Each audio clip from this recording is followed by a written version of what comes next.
Hashtag समाप्ति express, ठीक है ना। O2 जेनेसिस आज हम स्टार्ट करेंगे, बिल्कुल पंकज सर की भाषा में, O2 जेनेसिस, ठीक है ना। तो समाप्ति एक्सप्रेस चलाते हैं और सबसे पहले बेटा क्विकली रिवाइज करते हैं जो हमने पिछली क्लास में पढ़ा था। यस एवरीवन, क्विकली रिवाइज करते हैं जो हमने पिछली क्लास में पढ़ा था और फिर आज का टॉपिक हम स्टार्ट करेंगे। मैम बैक पेन ठीक हुआ? हाँ बिल्कुल ठीक हो गया बेटा, ठीक है। चलिए बिल्कुल ठीक। तो बेटा वो पता नहीं अचानक से हुआ था, वो पता नहीं बैक पेन नहीं था, वो पता नहीं क्या था, ठीक है। तो आर यू गाइज रेडी? वैसे तो मैं कल रिवाइज करा चुकी हूं बट वापस से रिवाइज करेंगे बेटा। आपके दिमाग में ना एक चीज की क्लैरिटी बहुत अच्छे से रहनी चाहिए कि आपको डेली क्लास में रिवाइज कराया जा रहा है। अपनी तरफ से तो बेटा जो एफर्ट्स मैं कर सकती हूँ वो सारे एफर्ट्स कर रही हूँ, बट आपको अपनी तरफ से एफर्ट्स करने हैं। जैसा कल बच्चा आया था उसने जो जो चीजें बोली बेटा, आई होप कि वो आपके लिए यूजफुल रही होगी और आपकी तैयारी को बूस्ट ही करेगी, है ना। तो मैं तो जो चीजें जितनी तिगड़म लगा सकती हूँ आप लोगों के लिए, जितनी मेहनत कर सकती हूँ वो मैं कर रही हूँ, लेकिन आपको इक्वली मेहनत करनी है। बायोलॉजी इस बार भी बेटा रैंक डिसाइडिंग होगा। बायोलॉजी में अच्छे स्कोर आएंगे तो 600 प्लस मार्क्स स्कोर करोगे। नो मैटर आपका कोई एक सब्जेक्ट वीक भी है तो बायोलॉजी तो आपकी नैया पार बेटा लगा ही देगी, अगर आपने बायोलॉजी को कंसेप्चुअली पढ़ा, डेप्थ में पढ़ा, अच्छे से पढ़ा। और फिर बेटा हम पढ़ तो रही है, ठीक है, सारी चीजें कर ही रहे हैं और आगे क्वेश्चन प्रैक्टिस भी जो करेंगे उसमें हम कोशिश करेंगे कि किसी भी तरीके का पेपर आए फ्यूचर में, किसी भी तरीके का पेपर आए, इजी, मॉडरेट, डिफिकल्ट, कैसा भी पेपर आए, हम सारे पेपर्स को, कोई भी पेपर को हम अटेम्प्ट कर पाए अच्छी तरीके से। तो इसके लिए हम क्वेश्चन प्रैक्टिस भी जो सेशन के लास्ट में करवाते हैं तपस्या सीरीज, उसमें हम क्वेश्चंस भी कुछ ऐसे ही रखेंगे जिससे आपको बेटा हेल्प हो, ठीक है। अब शुरू करते हैं हम। क्या रुपेश सर, रुपेश सर क्या कर रहे हो? Question mark. चलो अब बेटा शुरू करते हैं पहले तो आज की क्लास। आज की क्लास हम शुरू करते हैं सबसे पहले समाप्ति एक्सप्रेस बेटा शुरू करते हैं। हमने पिछली क्लास में पढ़ा था मैमरी ग्लैंड में एल्वियोलाई के स्ट्रक्चर्स को। एल्वियोलाई के स्ट्रक्चर में आपने पढ़ा एल्वियोलाई में होती है एपिथेलियल सेल्स और यही एल्वियोलाई की सेल्स बेटा मिल्क सीक्रेट करती है, जिसका एक बेहतरीन एनिमेशन हमने देखा था। आई होप बेटा आपने भी देखा होगा, क्लास में आप होंगे तो आपने देखा होगा, मिल्क सीक्रेट करती है। बट ये एल्वियोलाई की एपिथेलियल सेल्स मिल्क सीक्रेट कैसे करती है बेटा? इसके ऊपर रिसेप्टर्स होते हैं। किसके? इसके ऊपर रिसेप्टर्स होते हैं प्रोलैक्टिन नाम के हार्मोन के।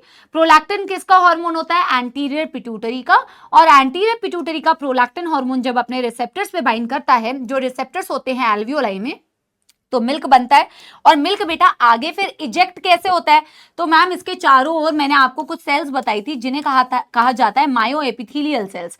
और ये मायो एपिथेलियल सेल्स के ऊपर रिसेप्टर्स किसके होते हैं बेटा? मायो एपिथेलियल सेल्स के ऊपर रिसेप्टर्स होते हैं ऑक्सीटोसिन के। तो ऑक्सीटोसिन जब आके बेटा इससे बाइंड करता है, oxytocin is the hormone of hypothalamus stored in the posterior pituitary, वहां से रिलीज होता है और मायो एपिथेलियल सेल से बाइंड करता है। और ये मायो एपिथेलियल सेल्स कॉन्ट्रैक्ट करती है तो आपकी एल्वियोलाई बेटा क्या करती है? स्क्वीज कर जाती है और मिल्क इजेक्ट आउट हो जाता है। अब एल्वियोलाई से निकले होते हैं बेटा कुछ मैमरी टिब्यूल्स। मैमरी टिब्यूल्स आगे बेटा ज्वाइन करके बनाती क्या है? Memory ducts. और मैमरी डक्ट आगे जाके बनाती है बेटा मैमरी एम्प्यूला।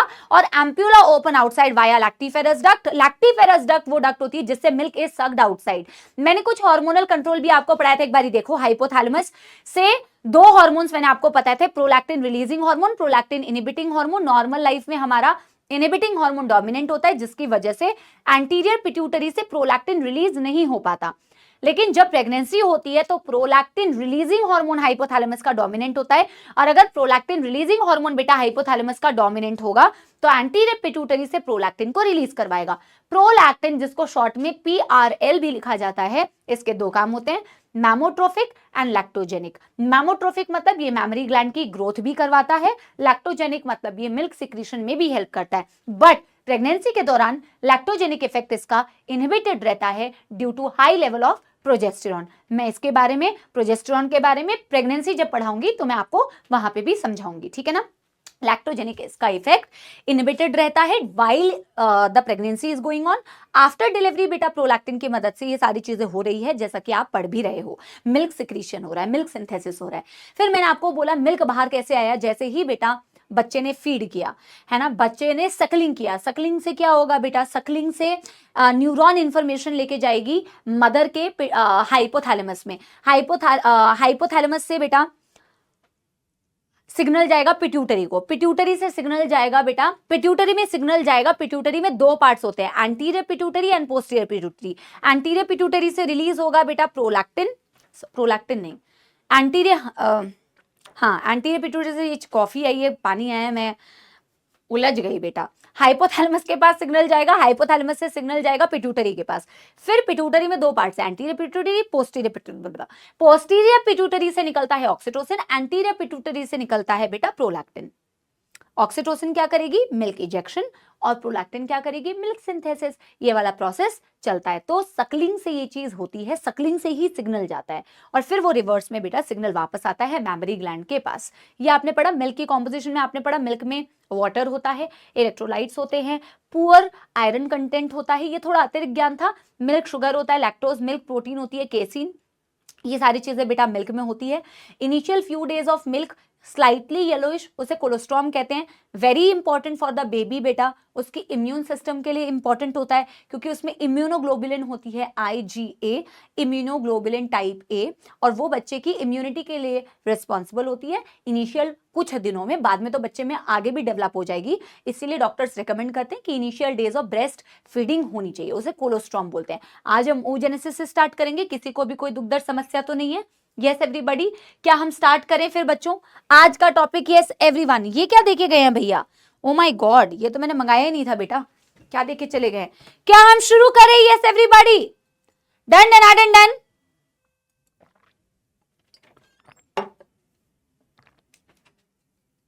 कोई बात नहीं ललित, कोई लोड नहीं है, चिल आराम से।